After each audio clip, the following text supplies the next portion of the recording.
I'm reading today from the book of Proverbs chapter 22, Genesis chapter 22, and Matthew chapter 22. A good name is rather to be chosen than great riches, and loving favor rather than silver and gold. The rich and poor meet together. The Lord is the maker of them all. A prudent man foreseeth evil and hideth himself, but the simple pass on and are punished. By humility and the fear of the Lord are riches and honor and life. Thorns and snares are in the way of the froward. He that doth keep his soul shall be far from them. Train up a child in the way he should go, and when he is old he will not depart from it. The rich ruleth over the poor, and the borrower is servant to the lender. He that soweth iniquity shall reap vanity, and the rod of his anger shall fail. He that hath a bountiful eye shall be blessed, for he giveth of his bread to the poor. Cast out the scorner, and contention shall go out, yea, strife and reproach shall cease. He that loveth pureness of heart, for the grace of his lips the king shall be his friend. The eyes of the Lord preserve knowledge, and he overthroweth the words of the transgressor. The slothful man saith, There is a lion without, I shall be slain in the streets. The mouth of a strange woman is a deep pit, and he that is abhorred of the Lord shall fall therein. Foolishness is bound in the heart of a child, but the rod of correction shall drive it far from him. He that oppresseth the poor to increase his riches, and he that giveth to the rich shall surely come to want. Bow down thine ear and hear the words of the wise, and apply thine heart unto my knowledge. For it is a pleasant thing if thou keep them within thee, they shall withal be fitted in thy lips. That thy trust may be in the Lord. I have made known to thee this day, even to thee.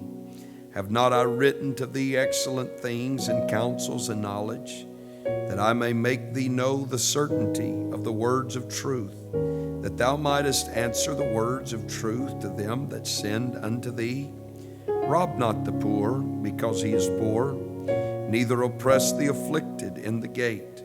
For the Lord will plead their cause, and spoil the soul of those that spoil them. Make no friendship with an angry man, and with a furious man thou shalt not go, lest thou learn his ways and get a snare to thy soul.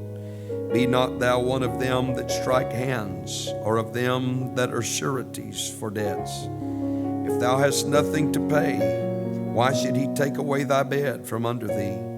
Remove not the ancient landmark which thy fathers have set. Seest thou a diligent man in his business? He shall stand before kings. He shall not stand before mean men. Genesis chapter 22. And it came to pass after these things that God did tempt Abraham, and said unto him, Abraham. And he said, Behold, here I am. And he said, Take now thy son, thine only son Isaac, whom thou lovest, and get thee into the land of Moriah, and offer him there for a burnt offering upon one of the mountains which I will tell thee of. And Abraham rose up early in the morning, and saddled his ass, and took two of his young men with him, and Isaac his son, and clave the wood for the burnt offering, and rose up and went unto the place of which God hath told him. Then on the third day Abraham lifted up his eyes, and saw the place afar off. And Abraham said unto his young men, Abide ye here with the ass, and I and the lad will go yonder and worship, and come again to you. And Abraham took the wood of the burnt offering, and laid it upon Isaac his son. And he took the fire in his hand, and a knife, and they went both of them together. And Isaac spake unto Abraham his father, and said, My father. And he said, Here am I, my son. And he said, Behold the fire and the wood, but where is the lamb for a burnt offering?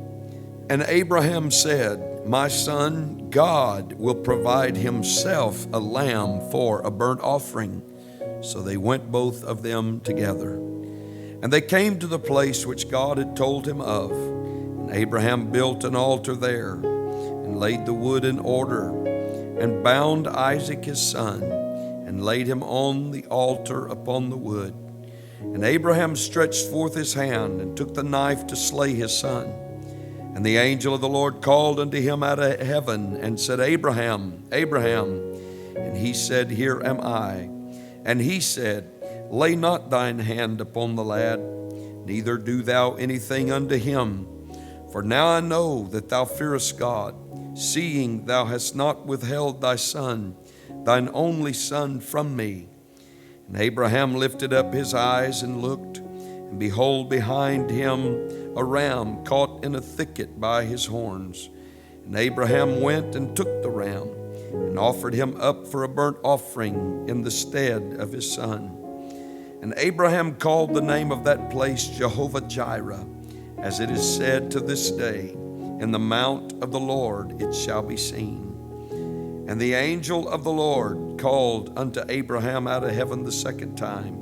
And he said, By myself have I sworn, saith the Lord, for because thou hast done this thing, and hast not withheld thy son, thine only son, that in blessing I will bless thee, and in multiplying I will multiply thy seed as the stars of the heaven, and as the sand which is upon the seashore. And thy seed shall possess the gate of his enemies. And in thy seed shall all the nations of the earth be blessed, because thou hast obeyed my voice. So Abraham returned unto his young men, and they rose up and went together to Beersheba. And Abraham dwelt in Beersheba. It came to pass after these things that it was told Abraham, saying, Behold, Milcah, she hath also borne children unto thy brother Nahor, Huz his firstborn, and Buz his brother, and Kemuel the father of Aram, and Chesed, and Hazo, and Pildash, and Jidlaph, and Bethuel. And Bethuel begat Rebekah. These 8 Milcah did bear to Nahor, Abraham's brother, and his concubine, whose name was Reumah. She also begat Tebah, and Gaham, and Thahash, and Maacah. Matthew chapter 22. And Jesus answered and spake unto them again by parables, and said, The kingdom of heaven is like unto a certain king, which made a marriage for his son, and sent forth his servants to call them that were bidden to the wedding, and they would not come. Again he sent forth other servants, saying, Tell them which are bidden, Behold, I have prepared my dinner, my oxen and my fatlings are killed, and all things are ready. Come unto the marriage. But they made light of it, and went their ways, one to his farm, another to his merchandise.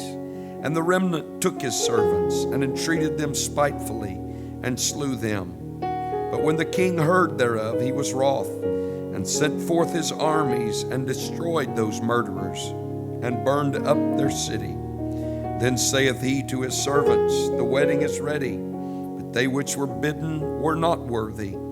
Go ye therefore into the highways, and as many as ye shall find, bid to the marriage. So those servants went out into the highways, and gathered together all as many as they found, both bad and good. And the wedding was furnished with guests. And when the king came in to see the guests, he saw there a man which had not on a wedding garment. And he saith unto him, Friend, how camest thou in hither, not having a wedding garment? And he was speechless.